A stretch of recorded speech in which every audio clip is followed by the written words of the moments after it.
बाबा विश्वनाथ की नगरी बनारस से आपका स्वागत है study with team Banaras channel पर। 40 नंबर में 40 नंबर की तैयारी वाले क्लास का आज 5वां दिन है, जहां हम लोग बिहार स्पेशल और जीएस जीके के इंपॉर्टेंट क्वेश्चन को डिस्कस करते हैं। इससे पहले 4 क्लास हो चुका है। अगर आपने उन वीडियो को नहीं देखा है तो उसका लिंक आपको नीचे कमेंट सेक्शन में मिल जाएगा, वहां से जाकर के आप जरूर देख लीजिएगा। अब आपके सामने पहला प्रश्न है कि इनमें से बिहार के किस व्यक्ति ने दादा साहब फाल्के पुरस्कार प्राप्त किया है। आपके ऑप्शन हैं अशोक कुमार, शत्रुघ्न सिन्हा, मोहन मिश्रा, शारदा सिन्हा, एक से अधिक या इनमें से कोई नहीं। यह क्वेश्चन सीडीपीओ 2022 में पूछा हुआ है, तो इसका सही उत्तर हो जाएगा अशोक कुमार। अशोक कुमार को 1988 में दादा साहब फाल्के पुरस्कार से सम्मानित किया गया था। और दादा साहब फाल्के पुरस्कार जो है हिंदी सिनेमा का सर्वोच्च पुरस्कार है, ठीक है। और अगर बात करें अशोक कुमार किस जिले से संबंधित हैं, तो बिहार के भागलपुर जिले से संबंधित हैं। अब चलिए नेक्स्ट क्वेश्चन पे चलते हैं। यहां पर पूछा है कि बिहार के किस जिले को सिल्क सिटी के नाम से जाना जाता है। आपके ऑप्शन हैं कटिहार, भोजपुर, भागलपुर, बांका, एक से अधिक या इनमें से कोई नहीं। सिल्क का मतलब होता है रेशम, तो यहाँ पर पूछ रहा है कि बिहार के किस जिले में रेशम का सबसे ज़्यादा उत्पादन होता है, किसे रेशम की सिटी के नाम से जाना जाता है। तो इसका सही उत्तर हो जाएगा भागलपुर। बिहार का जो भागलपुर है वहाँ पर रेशम का सबसे ज़्यादा उत्पादन होता है और रेशम से वहाँ पर एक तसर साड़ी बनता है, वो काफ़ी ज़्यादा फेमस है। अब चलिए नेक्स्ट क्वेश्चन पे चलते हैं। और एक पॉइंट और आपको बता दूँ कि जो भागलपुर का रेशम है उसे जीआई टैग भी प्राप्त है। अब चलिए नेक्स्ट क्वेश्चन पे चलते हैं। तो यहाँ पर पूछा है कि 2011 की जनगणना के अनुसार बिहार के किस जिले में सर्वोच्च लिंग अनुपात दर्ज किया गया है। आपके ऑप्शन हैं सिवान, सारण, गोपालगंज, किशनगंज, एक से अधिक या इनमें से कोई नहीं। तो लिंग अनुपात का मतलब क्या होता है, सबसे पहले यह समझ लेते हैं।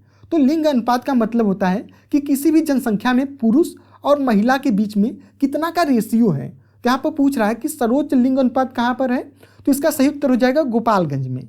तो गोपालगंज में 2011 की जनगणना के अनुसार प्रति 1021 महिलाओं पे 1000 पुरुष हैं, ठीक है। तो यहाँ पर बी वाला ऑप्शन सही हो जाएगा।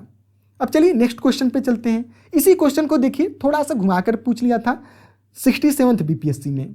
यहाँ पर क्वेश्चन क्या पूछा है कि 2011 की जनगणना के अनुसार बिहार के किस जिले में पुरुषों से ज़्यादा महिलाएं हैं। तो अभी हम लोगों ने देखा था कि गोपालगंज में 1021 महिलाओं पे 1000 पुरुष हैं, तो यही हो जाएगा गोपालगंज में ही पुरुषों से ज़्यादा महिलाएं हैं। और अगर हम लोग बात करें कि एवरेज बिहार का लिंगानुपात कितना रहता है, तो 1000 पुरुष पर 918 महिलाएं रहती हैं, ठीक है। तो यहाँ पर पूछा था कि बिहार का लिंगानुपात कितना है, तो 918 हो जाएगा, 1000 पे 918 महिलाएं। तो सी वाला ऑप्शन यहाँ सही हो जाएगा। तो कुछ फैक्ट वाली बातें हैं, इन पॉइंट को आप याद रखिएगा। और देखिए बहुत सारे लोगों को समस्या हो रहा था कि हमसे कैसे कांटेक्ट कर सकते हैं। तो देखिए हमारा व्हाट्सएप नंबर है 9935 74 73 78। आप इस पर आपका जो भी प्रॉब्लम रहेगा आप मैसेज कर सकते हैं, हमारी टीम आपकी प्रॉब्लम को सॉल्व कर देगी। और हमारे टेलीग्राम चैनल को भी ज्वाइन कर लीजिएगा, इसका लिंक आपको नीचे कमेंट सेक्शन में मिल जाएगा, जहाँ पर आपको हमारे सारे वीडियो का नोटिफिकेशन मिल जाएगा। और जो भी PDF रहता है या फिर कोई इंपॉर्टेंट स्टडी मटेरियल रहता है तो हम टेलीग्राम पर शेयर कर देते हैं। अब चलिए नेक्स्ट क्वेश्चन पे चलते हैं। यहाँ पर देखिए क्वेश्चन पूछा है कि जनजाति और जिले के निम्न जोड़ों में कौन सा जोड़ा सही नहीं है। तो जनजाति है और उससे संबंधित जिला दिया हुआ है। आपके ऑप्शन है संथाल जनजाति किससे संबंधित है, किस जिले से संबंधित है, तो यहाँ पर बांका दिया है। मुंडा जमुई, उरांव जनजाति सुपौल, खरवार भागलपुर, एक से अधिक या इनमें से कोई नहीं। तो आपको बताना है कि कौन सी जनजाति है जिसका सही जोड़ा नहीं मिला है उसके जिले से। तो अगर बात करें संथाल जनजाति की तो यह बांका जिले से संबंधित है, ये तो सही है। इसी तरीके से अगर हम लोग बात करें उराव की तो यह सुपौल जिले से संबंधित है। और खरवार की बात करें तो भागलपुर से संबंधित है। लेकिन यहाँ पर देखिए जो मुंडा जनजाति दिया है ये जमुई से संबंधित नहीं है, बल्कि बक्सर और रोहतास जिले में मुंडा जनजाति पाई जाती है। और जमुई जिला की बात करें तो वहाँ पर कौन सी जनजाति है, तो कोरा जनजाति है, ठीक है। तो यहाँ पर बी वाला जो ऑप्शन है यही गलत दिया हुआ है। मुंडा जनजाति रोहतास जिला हो जाएगा और बक्सर जिला हो जाएगा। अब चलिए नेक्स्ट क्वेश्चन पे चलते हैं। ये देखिए TRE 3 का क्वेश्चन है जो लीक हो गया था। उसमें पूछा था PRT वाले में कि जनसंख्या घट जाएगी यदि जन्म दर अधिक हो या मृत्यु दर कम हो, जन्म दर कम हो या मृत्यु दर अधिक हो, जन्म दर और मृत्यु दर समान हो, एक से अधिक या इनमें से कोई नहीं। तो पूछ रहा है कि जनसंख्या कब घटेगी। तो देखिए कि जब जन्म दर कम हो, मतलब बच्चे कम पैदा हो रहे हैं, और साथ ही साथ मृत्यु दर अधिक हो, कि पैदा तो कम लोग हो रहे हैं लेकिन मर ज़्यादा लोग रहे हैं, तो इससे क्या हो जाएगा, जनसंख्या कुछ समय बाद घटने लगेगी। तो यहाँ पर बी वाला ऑप्शन सही हो जाएगा। अब चलिए नेक्स्ट क्वेश्चन पे चलते हैं। तो यहाँ पर पूछ रहा है कि दीवान ए इंसा का संबंध किससे है, विदेशी मामलों से, शाही पत्र व्यवहार से, सैन्य मामलों से, एक से अधिक, या इनमें से कोई नहीं। तो देखिए जो दीवान ए इंसा है ये किससे संबंधित है, शाही पत्र व्यवहार से संबंधित है। और मैं कुछ और इंपॉर्टेंट पॉइंट आपको बता दे रहा हूँ जो एग्जाम में जहाँ से क्वेश्चन बनते हैं। जैसे देखिए दीवान ए अर्ज, ये कई बार एग्जाम में पूछा हुआ है, काफ़ी ज़्यादा इंपॉर्टेंट है, इस पॉइंट को याद रखिएगा कि दीवान ए अर्ज किससे संबंधित है, तो सैन्य विभाग से संबंधित है। और इसे शुरू किसने किया था, तो बलबन ने शुरू किया था। और यहाँ आपसे पूछा था दीवान ए इंसा, तो दीवान ए इंसा किससे संबंधित है, तो शाही पत्राचार से संबंधित है। और कुछ और पॉइंट देख लीजिए, जैसे देखिए दीवान ए बंदगान, ये किससे संबंधित है, किस विभाग से संबंधित है, तो जो गुलाम लोग या दास लोग रहते थे उनका जो विभाग होता था उसे क्या कहा जाता था, दीवाने बंदगान। और इसे शुरू किसने किया था, तो फिरोज शाह तुगलक ने शुरू किया था। और इसी तरीके से दीवाने खैरात, कई बार आपने सुना होगा कि खैरात बट रहा है, जो दान विभाग था उसे किस नाम से जाना जाता था, तो दीवान ए खैरात। और दीवाने बंदगान किससे संबंधित है, तो दासों से संबंधित है। कैसे याद रख सकते हैं, तो जैसे दासों को बंद करके रखा जाता था कमरे में, बहुत सारा काम करवाया जाता था, तो इससे आप याद रख सकते हैं लिंक करके कि दीवाने बंदगान कहेगा तो दासों से संबंधित। और यहाँ पर जो था दीवाने अर्ज, ये काफ़ी ज़्यादा इंपॉर्टेंट है, किससे संबंधित है, सैन्य विभाग से। और इस पॉइंट को भी याद रखिएगा, दीवाने को ही, ये भी कई बार एग्जाम में पूछता है, तो दीवाने को ही देखिए क आ रहा है तो कृषि विभाग से संबंधित है। और इसे किसने शुरू किया था, तो मोहम्मद बिन तुगलक ने शुरू किया था। अब चलिए नेक्स्ट क्वेश्चन पे चलते हैं। यहाँ पर क्वेश्चन पूछा है कि हेनले पासपोर्ट सूचकांक 2023 में भारत का कौन सा स्थान था। आपके ऑप्शन है 162, 124, 144, एक से अधिक, या इनमें से कोई नहीं। ये पेपर देखिए जो लीक हुआ था TRE 3 वाला, उसमें पूछा था। तो 2023 में भारत का कौन सा रैंक था, तो 84वां रैंक था। मैं आपको ऑफिशियल साइट से दिखा दे रहा हूँ, हेनले का जो ऑफिशियल साइट है henleglobal.com, वहाँ पर आप देखेंगे तो 2023 में भारत का 84वां रैंक था। और देखिए अभी तो लेटेस्ट 2024 का भी डेटा आ गया है, जिसमें हम लोगों ने 2 पायदान का उछाल दिखाया है। और 2024 का जो डेटा है उसमें हमारा स्थान कितना है, 82वां स्थान है। और एक पॉइंट मैं आपको बता दूं, आप इंटरनेट पर चेक करेंगे तो अलग अलग जगह आपको अलग अलग डेटा दिखेगा, लेकिन उसके पीछे का रीज़न है क्योंकि जो हिलने वाले हैं ये मंथली, कई बार क्वार्टरली जो है अपना डेटा अपडेट करते रहते हैं।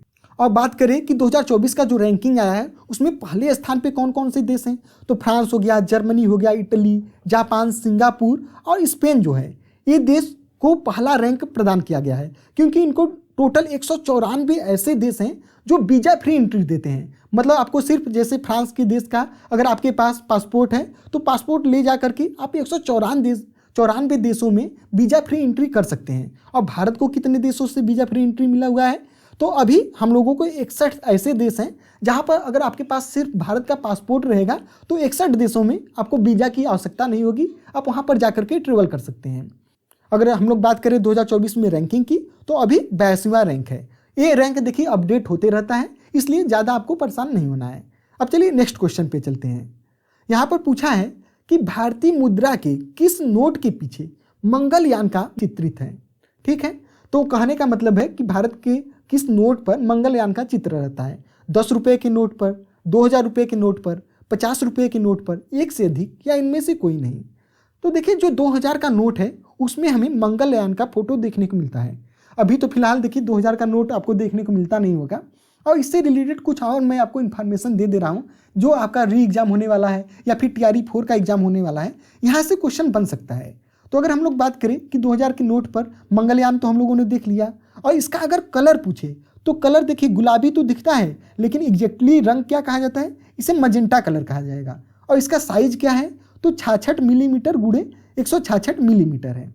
और कुछ और देख लेते हैं, अगर 500 के नोट पर पूछेगा तो 500 के नोट पर पीछे क्या रहता है, लाल किला रहता है, और इसका कलर क्या है, स्टोन ग्रे है। इसी तरीके से 200 के नोट पर सांची का स्तूप बना हुआ है और ब्राइट येलो कलर का इसका कलर है। अगर देखिए 100 रुपये के नोट के पीछे देखें तो रानी का वाव का चित्र बना हुआ है और इसका कलर क्या है, तो लवेंडर कलर का है। इसी तरीके से 50 का नोट देख लें तो हम्पी का रथ है और इसका कलर कौन सा है, फ्लोरोसेंट ब्लू कलर का है। ठीक है, अगर 20 के नोट की बात करें तो देखिए यहाँ पर एलोरा की गुफा बना है और कलर कौन सा है, तो ग्रीनिश येलो कलर का है। 10 रुपये की नोट पर देखेंगे तो सूर्य मंदिर है कोणार्क का, वो बना हुआ है और कलर कौन सा है, तो चॉकलेटी ब्राउन कलर का है। ठीक है, तो इसको एक बार और मैं आपको दिखा दे रहा हूँ। 2000 के नोट पर मंगलयान, 500 पर लाल किला, 200 पे सांची का स्तूप, 100 पर रानी की वाव, 50 पर हम्पी रथ, 20 पर एलोरा की गुफा, 10 पर सूर्य मंदिर है। और देखिए ये जो इन्फोग्राफिक्स है मैं इसे अपने टेलीग्राम चैनल पर अपलोड कर दिया हूँ, वहाँ से जाकर के आप डायरेक्टली इसे डाउनलोड कर सकते हैं। अब चलिए नेक्स्ट क्वेश्चन पे चलते हैं। यहाँ पर क्वेश्चन पूछा है कि चुप रहने की स्वतंत्रता भारत में किस प्रकार का अधिकार है, कानूनी अधिकार है, मूल अधिकार है, सामाजिक अधिकार है, एक से अधिक या इनमें से कोई नहीं। तो इसका सही उत्तर हो जाएगा चुप रहने का अधिकार क्या है, मूल अधिकार है। कहने का मतलब है कि अगर आपके ऊपर केस हुआ है तो कोई आप पर दबाव नहीं कर सकता है कि आप अपने खिलाफ ही गवाही दीजिए, आपके पास चुप रहने का अधिकार है और ये क्या है, एक मौलिक अधिकार है। अब चलिए नेक्स्ट क्वेश्चन पे चलते हैं। तो यहाँ पर पूछा है कि भारत में प्रवाल भित्तियाँ पाई जाती हैं, कहाँ पाई जाती हैं, अंडमान निकोबार द्वीप समूह में, उत्तर प्रदेश में, हिमालयी क्षेत्र में, एक से अधिक या इनमें से कोई नहीं। तो इसका सही उत्तर हो जाएगा अंडमान निकोबार द्वीप समूह में प्रवाल भित्तियाँ पाई जाती हैं। अब प्रवाल भित्तियाँ होती क्या है, आपके सामने देख रहे हैं, ये प्रवाल भित्ति का चित्र है, काफ़ी ज़्यादा खूबसूरत दिखता है। तो प्रवाल भित्ति को इंग्लिश में क्या कहते हैं, कोरल रीफ्स कहते हैं। अब प्रवाल भित्ति होता क्या है, उससे पहले थोड़ा सा हम लोग समझ लेते हैं कि प्रवाल क्या होता है। प्रवाल को ही हम लोग मूंगा कहते हैं। अब प्रवाल या मूंगा क्या होता है, एक समुद्री जीव होता है, छोटा सा जीव होता है और इसके चारों तरफ चूना रहता है, चूना या फिर कैल्शियम कार्बोनेट। ठीक है, कुछ समय तक इसका जीवन यापन होगा, उसके बाद जब इसकी मृत्यु हो जाएगी तो एक मूंगा के ऊपर दूसरा मूंगा आकर के रहने लगता है और कुछ समय बाद इसकी भी मृत्यु हो जाती है और इसके चारों तरफ भी कैल्शियम कार्बोनेट का आवरण रहता है। ठीक है, अब इसकी मृत्यु के बाद एक इसके ऊपर दूसरा मूंगा आ जाएगा, इसी तरीके से एक के ऊपर एक ढेर लगा रहता है। यहाँ पर आप देख रहे हैं फिगर में, ये क्या है, जब एक के ऊपर एक हो जाता है जिससे एक चट्टान नुमा आकृति बन जाता है और इसे ही हम लोग प्रवाल भित्ति या फिर कोरल रीफ कहते हैं। ठीक है, अब चलिए नेक्स्ट क्वेश्चन पे चलते हैं। तो पूछा है कि वायु में ऑक्सीजन का प्रतिशत कितना होता है, 0.93%, 21%, 0.04%, एक से अधिक या इनमें से कोई नहीं। तो वायु में ऑक्सीजन कितना होता है, 21% होता है। और अगर नाइट्रोजन की बात करेंगे तो नाइट्रोजन 78% रहता है। ये भी बहुत बार एग्जाम में पूछता है, ऑक्सीजन 21%, नाइट्रोजन 78%। अब चलिए नेक्स्ट क्वेश्चन पे चलते हैं। यहाँ पर क्वेश्चन पूछा है कि बिहार के किस जिले में प्रथम तैरता हुआ सोलर ऊर्जा संयंत्र बनाया गया है, दरभंगा में, पश्चिम चंपारण में, मधुबनी में, एक से अधिक या इनमें से कोई नहीं। तो प्रथम तैरता हुआ सोलर संयंत्र कहाँ बना है, दरभंगा जिला में बना है। ये वाला ऑप्शन यहाँ पर सही हो जाएगा। अब नेक्स्ट क्वेश्चन देख लेते हैं। तो यहाँ पर पूछा है कि इंडिया प्राइड प्रोजेक्ट का उद्देश्य क्या है, विदेशों में रह रहे भारतीयों को न्याय दिलाना, NRI द्वारा परित्यक्त महिलाओं को न्याय दिलाना, भारतीय विरासतों को वापस भारत लाना, एक से अधिक या इनमें से कोई नहीं। तो इसका सही उत्तर हो जाएगा भारतीय विरासतों को भारत लाना। जैसे ब्रिटेन के लोग बहुत सारे भारत से मूर्ति चुरा कर ले गए हैं, तो इंडिया प्राइड प्रोजेक्ट के द्वारा ये लोग भारत लाने के लिए प्रयास कर रहे हैं और इसके संस्थापक कौन से हैं, यश विजय कुमार और अनुराग सक्सेना हैं। तो यहाँ पर सी वाला ऑप्शन सही हो जाएगा। अब चलिए नेक्स्ट क्वेश्चन पे चलते हैं। तो यहाँ पर पूछा है कि इलॉन मस्क द्वारा सिग्नेचर ब्लू बर्ड लोगो को बदलकर यक्स लोगो की घोषणा करने से पहले 2022 में अपने अंतिम संस्करण में ट्विटर के प्रतिष्ठित बर्ड के निर्माता के रूप में किसे जाना जाता है। तो कहने का मतलब देखिए, पहले ट्विटर था, इलॉन मस्क ने उसे खरीद लिया और उसका नाम क्या कर दिया, यक्स कर दिया। और ट्विटर का पहले अगर आप देखे होंगे तो उसका जो लोगो था एक बर्ड था, नीली चिड़िया थी, और अभी जो करेंटली क्या है जो लोगो है वो यक्स है। ठीक है, कुछ इस तरीके से। तो पूछ रहा है कि जो पहले ब्लू बर्ड था उसे किसने बनाया था। आपके ऑप्शन है Jack Dorsey, Martin Grosser, Noah Glass, एक से अधिक या इनमें से कोई नहीं। तो ये जो ब्लू बर्ड है जो लोगो था इसे किसने बनाया था, तो मार्टिन ग्रॉसर ने डिजाइन किया था। और यहाँ पे जो ऑप्शन दिया है जैक डॉर्सी, तो स्टार्टिंग में ट्विटर के फाउंडर कौन थे, जैक डॉर्सी थे, लेकिन अभी हाल ही में इलॉन मस्क ने ट्विटर को अधिग्रहण कर लिया है, एक्विजिशन कर लिया है, तो उसके मालिक अभी कौन है, इलॉन मस्क हैं। और यहाँ पे जो नोआह ग्लास दिया है, तो जो ट्विटर नाम है ट्विटर नाम किसने गढ़ा था? तो नोआह ग्लास ने गढ़ा था। और यहाँ जैक डॉर्सी स्टार्टिंग में क्या थे? इसके फाउंडर थे।